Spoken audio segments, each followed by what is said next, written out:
Welcome, everyone, to the Girlfriend Book Club's monthly discussion for May. I'm Shelley Emling, the executive editor of the Girlfriend newsletter. I'm also the moderator of the Girlfriend Book Club. And this month, we set a record. You all chose the New York Times bestseller, The Stolen Queen, as our May book pick, written by Fiona Davis. And you all may not know this, but Fiona Davis, this is her third time with us, and no other author has hit that milestone. We've had, I think, Marie Benedict and Kristen Hanna on with us twice, but this is Fiona's third visit to the Girlfriend Book Club. So we're so thrilled to welcome Fiona. So welcome. Thank you. I am so honored. A triple play. I love it. And I just wanted to mention the two other books that the Girlfriend Book Club picked of yours was The Spectacular and The Lions of Fifth Avenue. And so now we have The Stolen Queen. Oh, this is so exciting. This is absolutely thrilling. So this book, a mystery at the Met that traces back to ancient Egypt. It was a page turner. Everybody said everybody's a big fan of yours. There's 110,000 members of the Girlfriend Book Club, but many said this was their favorite book of yours. So that must be kind of thrilling. And would you agree? Do you think this is your best book of all that you've written? 7 or 8 novels? I can't remember now. This is number 8. This is number 8. What would you say when people say this is your best book? Yeah, it's a really good question. You know, it's different from the other books in that it goes outside of New York City. All my other books just stay in New York. And so there were more challenges in the writing. There's more challenges in the structure. And so, yeah, I think it's a little more complicated. And I also had more time with it. So I think all of those things add up to make a better book. And hopefully going forward, it'll just get better and better and better. So how long did it take you to write this? A couple of years, year and a half, 2 years. So longer than you typically take on a book. Yeah, you know, early on it was a year a book, which was great. And it was wonderful in terms of getting out there and meeting readers and building up a backlist. But now I just need a little more time between touring and writing. Okay. Yeah. So yeah, you could tell so that it took longer to write this. So a lot of people comment about Charlotte and Annie, being such great female characters. And I think I've seen you interviewed before where you said Charlotte's about 60 years old in the book, and Annie, of course, is around 19. So where did you base these two off of any real life women, or why was it important for you to bring in like a 60-year-old and a 19-year-old together? Sure. Well, I'm 58. And so I kind of feel like our age, 58, 60, 62, are a little bit underrepresented as the heroine in a book. They tend to be supporting characters. And so I wanted to make her someone who's had an interesting life, some wonderful things, some tragedies, and was a really fully fleshed person out there trying to make it in a world where it's not easy, especially as an associate curator at the Met. And then I thought for her foil, it would be really fun to make someone who was her complete opposite, right? So Charlotte is very qualified. She works as an associate curator. She's good at her job. She does all the work and gets none of the glory, but that's a whole other thing. Right. And so I thought it'd be fun to pair her up with Annie, who is a 19-year-old, overeager, unqualified assistant to the Met Gala, which is about as far from the Egyptian wing as you could get at the Met in terms of what it's all about. So I know you get inspiration for each of your books from a building in New York City. This time, of course, it's the Met. I know you live in New York City. Were you a fan of the Met long before you wrote this book? Did you often go living there or what? Yeah, I'm lucky in that I live right across the park from the Met. So it's really easy to jump on a bus and there you are. And there's so many, I think there's 18 or 19 different departments. So there's always something to explore. There's the arms and armor section. There's the Egyptian wing, of course. It's just an incredible building. But to be honest, I was completely intimidated at the idea of setting anything at the Met because it's just so big. I didn't know where to begin. So how do you decide on a building to focus on? What inspires you? I mean, I know you've, what else have you, I was going to say the Barbizon Hotel. Is that correct? Yeah. The Barbizon, the Chelsea Hotel. Yeah. Chelsea Hotel. I mean, what is it about it? Do you find the building first and it inspires you in some way to write a novel, or do you find the story first and then the building to match up with it? No, I always start with the building. And I think that comes from being a former journalist. Like, I need the historical facts. I need to do that research. I need to be inspired by real events and real people, and then use all that research as kind of a scaffolding and layer this fictional characters and stories over it. So I do tend to start with the building for sure. But I believe with this particular novel, and correct me if I'm wrong, you saw a New York Times article that kind of got your wheels turning. Is that true? Yeah, that was the trigger. So I was just doing initial research. I was just putting my toe in the water. I wasn't ready to commit. And then I read this article in the New York Times about the 2018 Met Gala and how Kim Kardashian went, and she wore this gold glittery tight dress. And at some point in the night, she posed next to this gold glittery sarcophagus that the Met had just bought, I think 4 years before, for $4 million. Oh my gosh. And it was an incredible image, and it went viral, of course, to the point that the Jordanian smuggler who'd stolen the sarcophagus complained to an undercover informant that he'd never gotten paid. And this got back to the Manhattan DA's office that has a whole unit on stolen art.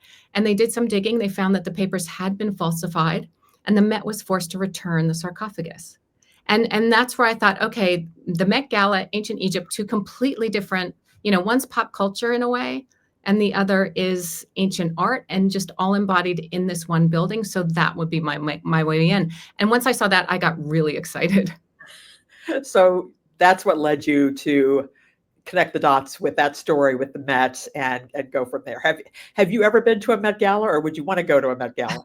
No, I did some digging about the Met Gala to learn the history of it. And it turns out it started in 1949, and it was this ladies' luncheon type thing. And then eventually Deanna Vreeland got involved, and she, of course, is in the book, and Yes. turned it into the party of the year, to the point that now, so back then a ticket cost $50. Today, a single ticket to the Met Gala costs $75,000, Oh my which is gosh. why I did not go. I did not know that. Okay. Yeah. So you mentioned earlier, this is the first book where you take the reader outside of New York City and you go to Egypt. So what was that like for you? I'm guessing you had to go to Egypt and do some research. Oh, Um, why did you decide that was important to take the reader outside of New York City in this book? yeah, I had read this wonderful biography of a archaeologist named Christiane de Roche-Noblecourt. She was this French woman who was incredible, led this incredible life. It's called Empress of the Nile by Lynn Olson. Highly recommended nonfiction account of this woman's life. And it would talk about her as an archaeologist in the 30s, working in Egypt on a dig as the only woman. And I was so entranced by that idea and that time period that I thought, I want to include that in the book. And so that will be Charlotte as a young woman.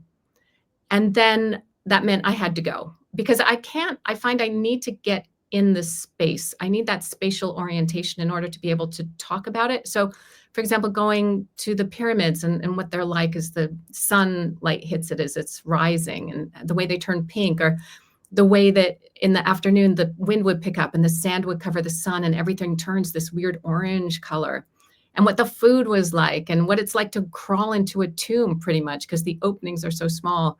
And then it opens up to this incredible painted, beautiful room. I felt like I had to be there in order to bring the reader with me in Egypt in the book. How long did you spend in Egypt? It was about 2 weeks. 2 weeks. Yeah. Fantastic. So I'm just looking at my notes here a little bit. I did also read somewhere that you said, I know you used to be a journalist. I think you were an actress at some stage. Yep. And I saw you quoted somewhere saying that everybody should consider changing careers every 10 years. Is that what you've done, I imagine? I have. So came to New York after college and worked as an actress, and I did some really fun things, a couple Broadway shows, some off-Broadway, off-Broadway, regional theater, commercials, soap operas, that kind of thing. It was so much fun.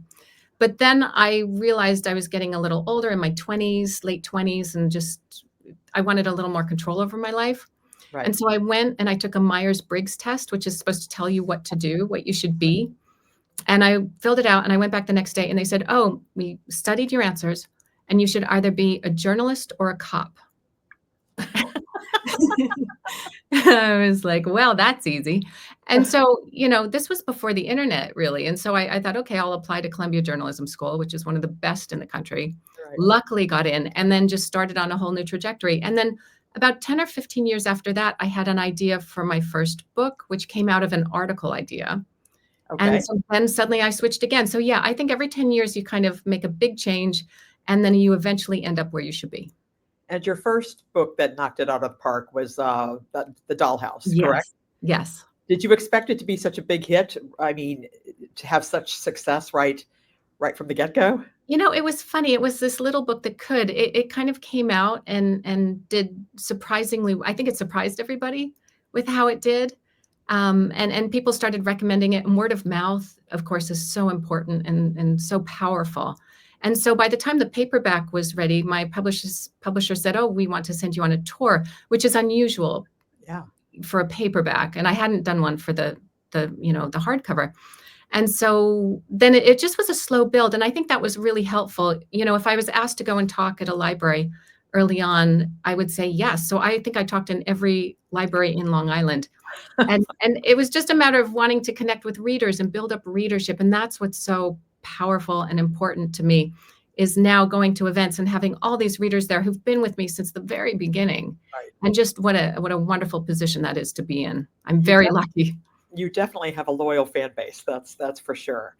So I have some questions actually from the audience. So hold on. They actually wanted to know about you talked about your research process. I mean, they kind of wanted to know, do you set a deadline for yourself? Do you write the outline first? Do you get up every morning and make sure you write for 4 hours a day? What goes into your writing process when you're doing a book like this? Yeah, my parents are both engineers, so it's pretty organized here. What I tend to do is I do all that research. It takes about 3 to 4 months. And Mhm. there I'm just digging into everything I can about the building, about the time period, about the people, and just filling my brain with everything I can. And at a certain point, the first sentence tends to come to me, or the characters tend to emerge and ideas for plot. And then I know it's time to figure out the plot, which I do. I plan it out in advance. And especially if there's multiple timelines, which there are in this book, or multiple points of view, I Right. have to very carefully figure each one out. And the trick is that there's always a mystery to be solved in my books because I love a page turner. Yeah. And so I need to be very careful what I give away and what timeline, because if I screw up something too early, it'll screw up the other timeline Right. completely. And so that takes a couple weeks, but then once I've done that, I have a roadmap. And I always joke around that during those 2 weeks that I'm blending the two timelines, I'm drinking a lot of wine at night because it's the only way to make it through. My head is just hurting by the end of the day. But then I have this whole roadmap that I follow, and I do about 1,000 words a day, and Wow. I find I can do a first draft in about 3 or 4 months. Wow. And do you know the ending when you start? I do. I tend to know the twists. There's a really fun twist in this one, which I very much enjoyed, at the Met Gala, and I love unexpected surprises, and I love the reader to feel like the ending is both inevitable, but also surprising and satisfying in Right. a way. But I don't like to tie everything up in a pretty bow, and so it's a matter of working to that ending. So would you write the one timeline first and then the other one and then blend them? So spend all your time on one and then switch to the other one I and start do on the tend other one? to. Yeah, this book was a little different because it's a little more blended, but generally I will do the older timeline first because that tends to be longer, and then the new one. But this book, I think if I remember, I went chronologically because there were two different points of view in the throughout the book, but then in the beginning you have young Charlotte, old Charlotte, and Annie. Right. And then those merge and you just have Charlotte and Annie, but back in Egypt. So yeah, there was a little, took a while to figure out the structure of this book and to make it work. And I relied on a couple of serious author friends to help me through that phase. Well, I always ask authors, what was the most challenging character or challenging scene or most challenging chapter in the book? Is there something that was more challenging for you to write about than the rest of it? Yeah, I would say there's a couple pretty harrowing scenes in the book, which we won't give anything away, or should we? I don't know. I think everybody's probably read it. You read it by now? Yeah. Yeah. So the scene on the Nile was very hard to write. It's a really brutal scene for a mother, I Right. think, to go through. And but hopefully that does pay off in the end, in a way. Right. And also, it was the one scene that I really enjoyed writing was the Met Gala when when everything goes wrong. And I had to figure out, okay, I need a diversion for the Met Gala because that's when the object gets stolen, when the Uh-huh. stolen queen gets stolen. And so I thought, okay, what's the worst thing that could happen at a costume exhibit? And then I had this idea and I thought, oh, yeah, that's going to be fun. And I could not wait to get to that scene.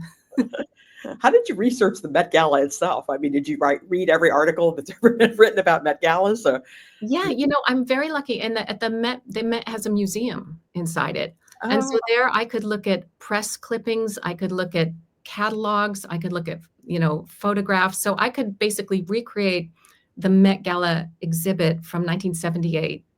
right. Pretty much. So there were stuffed peacocks. She did pump in perfume into the exhibit hall. Deanna Vreeland made that decision.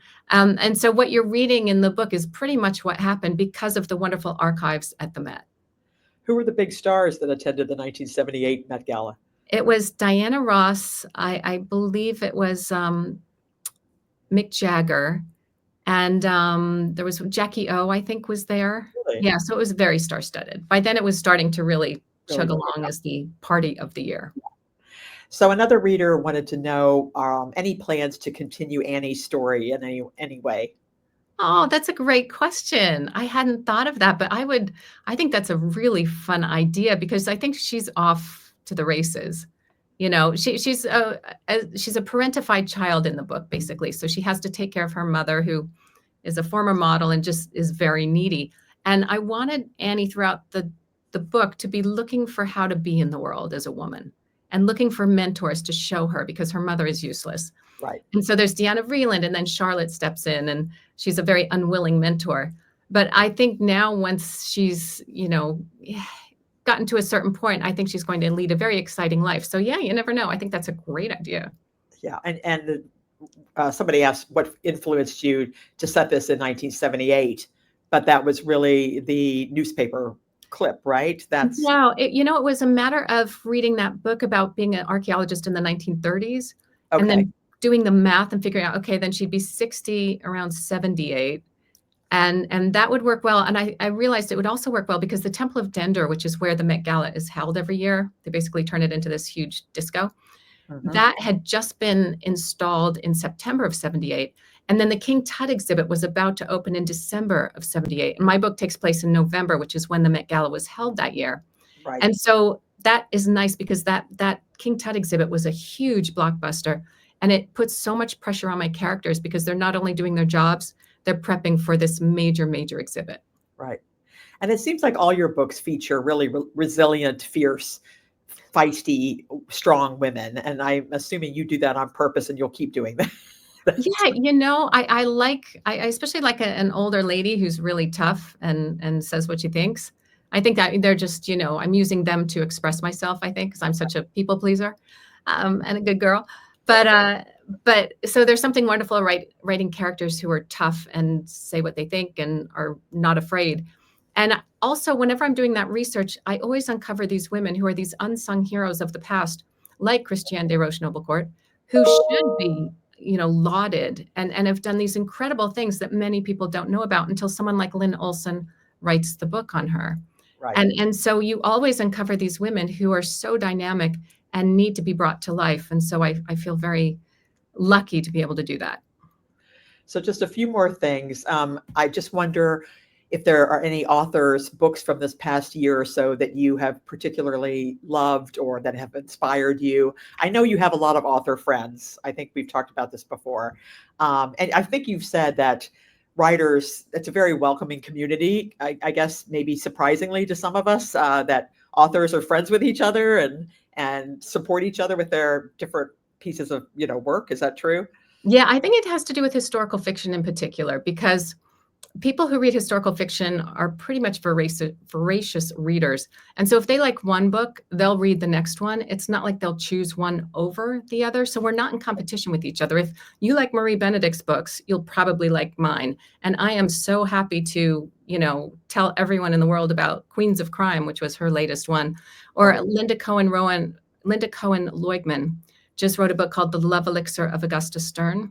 Oh, I haven't read it. Oh, No. it's a beautiful, funny, smart. She's one of my favorite writers and a very wonderful person. And then, you know what I just read, which blew me away, was Broken Country. That is our book club pick for next month. Oh, I'll be joining because I just want Yeah. to hear her talk about it. I've listened to a couple podcasts and just the way she came about to telling that story. And the beauty of that story is really something. It's so compelling. So yeah, I'm on the Broken Country It's bandwagon so for funny sure. that that's our book pick for next month. That's I love great. it. Is there anything you want people to take away from this, from The Stolen Queen? Is there anything you want people to remember or maybe study more after they've read it or anything like that? Yeah, I think the most important thing is to look at a big institution like the Met not as a collection of objects, but more as a collection of stories. And Mhm. how by you examine the stories behind these objects, and then you learn so much more about the past and the people and the times and places that have been before.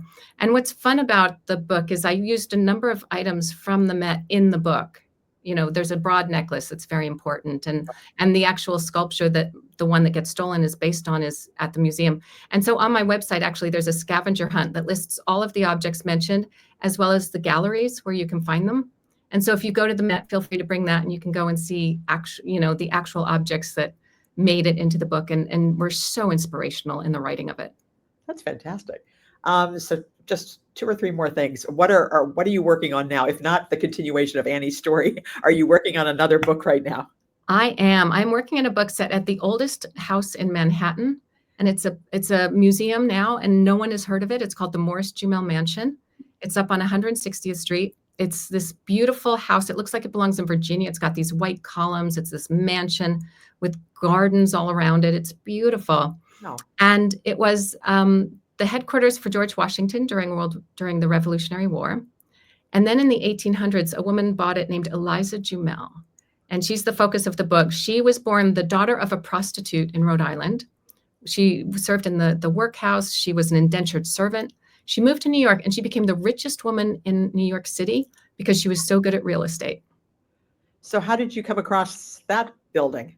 I have known about it for a long time. The minute I think when I first came to New York, I heard about this old mansion up in Upper Manhattan, and I had to go because I just love old buildings. And so that's been kind of percolating for some time. And when I talked to my agent, my editor, and said, I know we focused on the Met, and that they don't need me to write about them. They're doing quite well. But there's this little museum that's no one has heard of, but I think it's a great story. What do you think? And they both said absolutely. Oh, And I wow. thought by writing it, we can kind of shine a spotlight on the Morris Jumel Mansion and get it some attention and some love, which it very, very much deserves.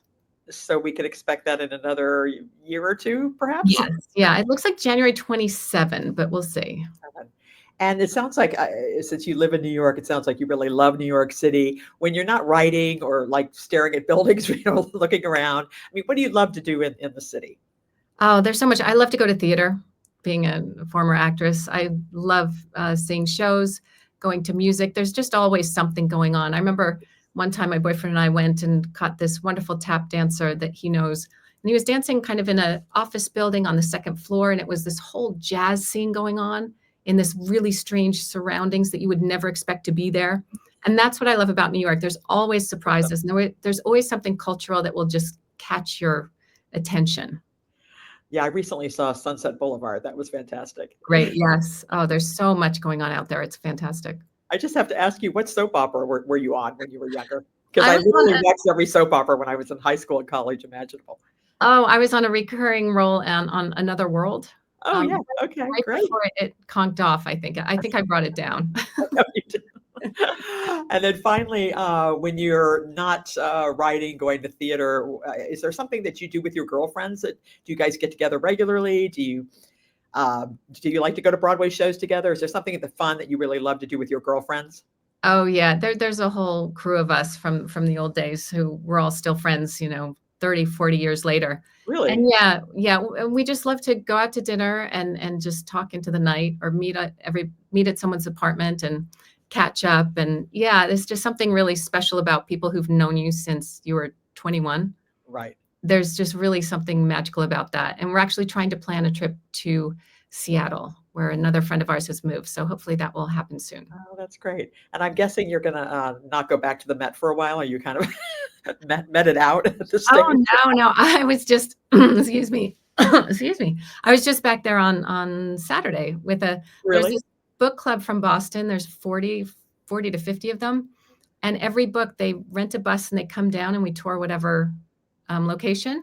Wow. They've been doing it since book number 1, and I adore them. So that, yeah, I was in the Met with 40 or 50 wonderful readers, and we prowled What, around and had a great time. So what a yeah. fun, yeah, what a fun idea for a book club. That's fantastic. Yeah. So thank you so much, Fiona. Once again, our May Girlfriend Book Club pick, The Stolen Queen. If you haven't read it, I think most everybody has, but if you haven't, please do read it. It's a page turner. You won't be able to put it down. I agree. I think it's one of your best books for sure. But I also love The Spectacular and The Lions of Fifth Avenue as well. So. And Thank you. everybody that's watching, please stay on the page, the book club page, because I'll be posting some conversation starters so that you guys can talk about what you loved about the book. And just a reminder, as Fiona said, The Broken Country is our book club pick for June.